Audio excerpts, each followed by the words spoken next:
Hello students, good morning to all of you. So here I am going to discuss an exercise that is from MTG chapter gravitation class ninth level 1. So let's start with the first problem. Astronaut in the orbit in spacecraft feels weightlessness. So astronaut जो है वो spacecraft में है, orbit में है और feels weightlessness. So जो weightlessness वो feel करता है that is basically due to the because of acceleration in the orbit is equal to acceleration of gravity outside.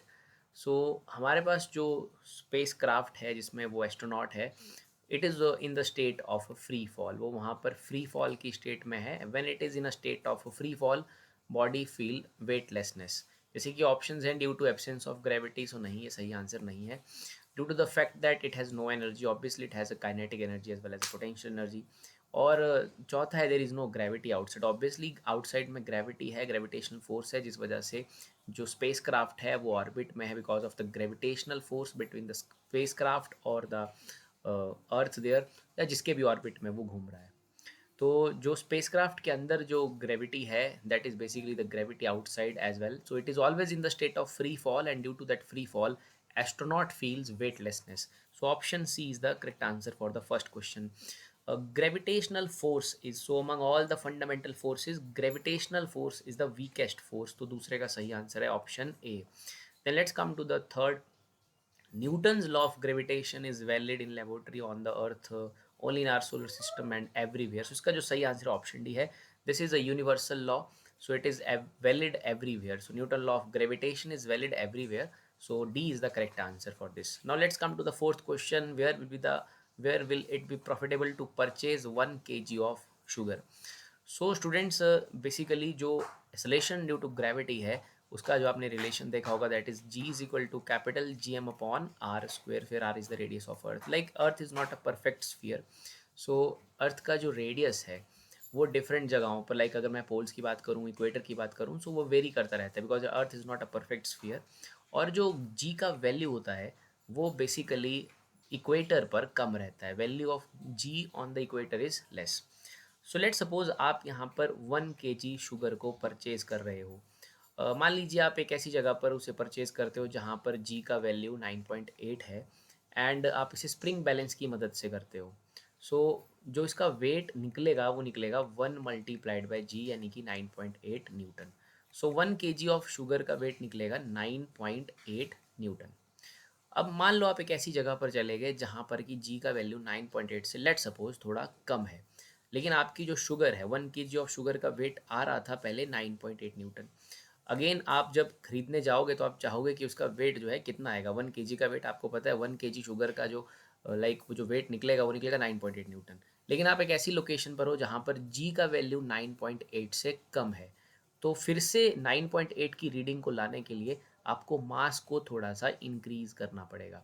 तो जिन जगहों पर जी का वैल्यू कम होगा, थोड़ा भी कम होगा, जहाँ पर जी का वैल्यू लेट्स ये बहुत माइन्यूट वैल्यू से कम होगा इक्वेटर और पोल्स के कंपैरेटिवली, तो जी का वैल्यू जहाँ कम है वहाँ पर सेम 9.8 की रीडिंग लेने के लिए आपको मास में जो है वो इंक्रीज़ करना पड़ेगा because like weight is M into g. जहाँ पर आप पहले कर रहे थे वहाँ 9.8 न्यूटन आया, मास वहाँ 1 kg था, स्मॉल जी का वैल्यू 9.8 था, but now g is less than 9.8. So again to get a weight of 9.8 newton आपको मास और ऐड करना पड़ेगा. तो जी का वैल्यू जहाँ कम है वहाँ it is profitable to purchase 1 kg of sugar. So g का वैल्यू इन सभी जगहों पर के कंपैरेटिवली कम होता है इक्वेटर पर. सो फोर्थ का आंसर है option B there. So equator पर it is profitable to purchase 1 kg of sugar. The weight of a body of mass 5 kg. Weight का फॉर्मूला है एम जी. सो मास है 5 और G को हम 9.8 लेंगे.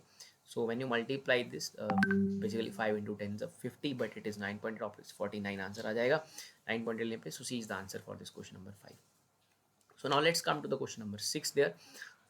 When object is thrown upward, the force of gravity is, we throw body in the upward direction, the force of gravity is basically opposite to the direction of motion. Force of gravity is always towards the earth. So body को हमने ऊपर throw किया है, so force of gravity is opposite to the direction of motion. So option इसका सही answer है. Like उसमें in the direction of the motion become zero at the highest point. Still आपका body highest point होगा तो भी उसके ऊपर gravitation force लगेगा. As gravitation force increases at rise up. So ये सभी option जो है वो गलत है. Opposite to the direction of motion का सही आंसर है. Then when you put an object on a spring balance, what do you measure? So basically when we put something on a spring balance, we basically measure the weight there. And when we put something on like beam balance, we get the mass, but here है spring balance. So seventh का जो सही answer है वो है option A there. Now let's come to this eighth question. The acceleration due to gravity has the same value everywhere in the space, has the same value everywhere on the earth, varies with the latitude, is greater on the moon than not due to its smaller diameter. So basically acceleration due to gravity जो है वो very करता है latitude पे, अलग अलग locations पर जी का वैल्यू वो वेरी करता रहता है. So earth is not a perfect sphere, so it values varies with the latitude. And like G का जो रिलेशन है G is equal to G M upon R square. So because of the variation in this R, G का value change करता रहता है on the earth. So obviously it has the same value everywhere in the space, ऐसा नहीं है. आप ऊपर जाएंगे, अर्थ के सरफेस से ऊपर जाएंगे, किसी हाइट पर जाएंगे तो हाइट के साथ भी वैल्यू चेंज करेगा, डेप्थ के साथ भी वैल्यू चेंज करेगा. सो अर्थ के सरफेस के ऊपर भी वो लैटिट्यूड ऑन द अर्थ के साथ साथ चेंज करता रहता है. सो एट्थ का आंसर है option C there. Now let's come to the question number 9. The value of capital G was experimentally measured by, तो इसका आंसर है option B there, Henry Cavendish. इन्होंने मेज़र किया था एक्सपेरिमेंटली. सो नाइन्थ का answer है option B there. Now come to the tenth question. Which of the following statement is true there. So हमें यहाँ पर ट्रू स्टेटमेंट करना है स्टूडेंट्स. सो जी का पूछा जा रहा है यहाँ पर, g same at all the places, नहीं है, सही नहीं है. G has maximum value on the equator, ये भी सही नहीं है. Less at the surface than at height. So basically height के साथ तो जी का वैल्यू जो है वो डिक्रीज करता है, तो ये उल्टा लिखा हुआ है. G is greater at the poles than at the equator, so D is the correct answer. So g का जो रिलेशन है वो है G M upon R square on the surface of earth और near to the surface of earth. So R equator is greater than, basically R equator is greater than R poles. So radius of equator is greater than radius of poles. So उस वजह से G का value poles पर ज़्यादा है, equator पर कम है. So G is greater at poles than equator. So 10th का आंसर है option D there. Now let's come to the 11th question. Apple falls toward the earth because the earth attracts the apple also attracts the earth by the same force. Why do we not see the earth rising towards the apple? So like दोनों के बीच में gravitational force है, same force है, but हमें अर्थ जो है Apple की तरफ एसिलेट करती हुई नहीं दिखती है, बिकॉज अर्थ जो है उसका एसिलेशन बहुत कम है, उसका मास जो है वो बहुत ज़्यादा है एप्पल के सामने. सो उसका एसिलेशन कम है, इस वजह से हमें वो एप्पल की तरफ जाता हुआ नहीं दिखता, एसिलेट होता हुआ नहीं दिखता, जैसे कि ऑप्शन डी में कहा गया है. 11th का आंसर ऑप्शन डी. जैसे ए में acceleration of earth is very large, acceleration of earth is equal, acceleration of earth is neither high nor too low. So ये सभी गलत हैं. Acceleration of earth is very small as compared to that of apple because its mass is quite large. So that force between the apple and the earth is not capable to accelerate the earth towards the apple. So D is the answer.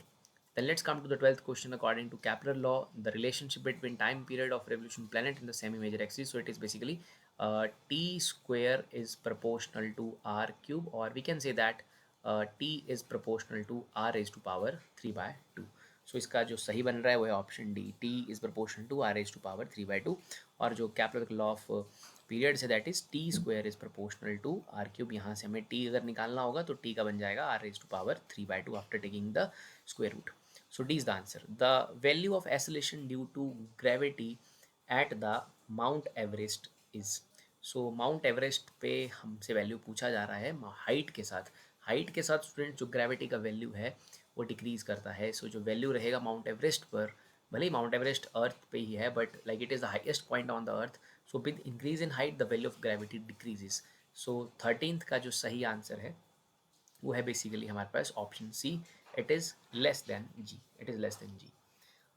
Then let's come to the question number 14th. There 14th पे चलते हैं.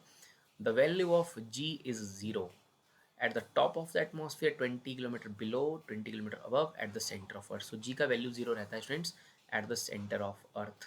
So ये basically g का जो relation है depth के साथ, जब आप डेप्थ की नीचे की तरफ चलते हो, सो जो एसिलेशन ड्यू टू ग्रेविटी का रिलेशन है वो है g is equal to 1 minus D by capital R. G dash is equal to 1 minus D by capital R into G. This is the equation for the variation of acceleration due to gravity with the depth, where d is the depth, g is the gravity on the surface, and g dash is the value of acceleration due to gravity with depth. So relation depth के साथ जब आप depth पे जाते हो, so this is the relation 1 minus d by r into g. So when अगर depth की बात की जाए, ये बोल रहा है at the center of earth, like आप कितना नीचे उतर गए, सेंटर पे पहुंच गए मतलब आप कितना नीचे उतर गए, आप r नीचे उतर गए, उसके रेडियस के बराबर नीचे उतर गए.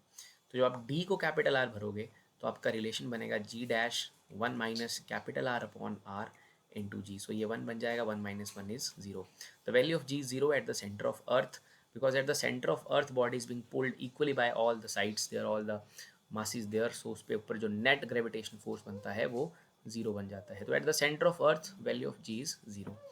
Let's come to the question number 15th there. Choose the correct statement. Weight is a vector quantity. So इसमें सिंगल आंसर है तो ऑब्वियसली मैं वन को टिक करूंगा. Weight is a vector quantity.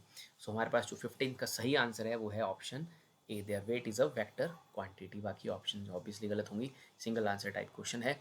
सो बाकी ये न्यूटन लिखा गया है K G into metre per second. Basically Newton force equal to mass into acceleration होना था, यहाँ वेलोसिटी लिखा है. Weight increases when the body goes up, it basically decreases. The weight of a body in interplanetary space is maximum, so this is not correct. So option A is the correct answer. Weight is a vector quantity. Thank you.